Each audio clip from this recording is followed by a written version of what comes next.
In addition to being able to create and upload a wide variety of file types to the Files tab inside a channel of your staff or PLC team, did you know that you can also connect to files and folders from other cloud service providers?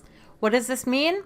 This means that you can actually add in folders from your Google Drive right inside the Files tab of a channel of your Microsoft staff or PLC team. Let me show you how you can add a folder directly from your Google Drive. So here I am inside my demo staff team. I'm in the Files tab of the General channel.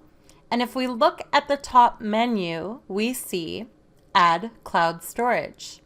I'm simply going to click this menu, and you can select between connecting a SharePoint document library or connecting to your Google Drive. I'm going to select Google Drive. Before I can access any of the folders, I will be prompted to add my account or sign in to my Google Drive. So I'm going to click on my account and sign in with my password. Again, you would sign in with your ECSD teacher account and your ECSD password. Notice once I sign in, I now have access to all of the files and folders inside my Google Drive.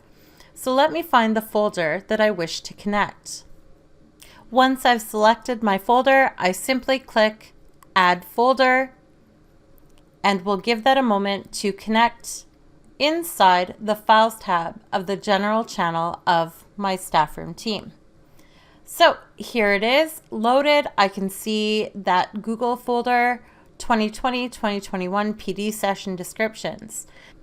Please keep in mind when connecting folders from your Google Drive inside of Microsoft Teams that you will not have access to these connected folders if you are using Microsoft Teams on a mobile device such as an iPad or your cell phone. If you are using Microsoft Teams, the installed version on a Windows 10 device or a Mac, or you're using the online version in a Chrome or Edge browser, you will be able to access these files.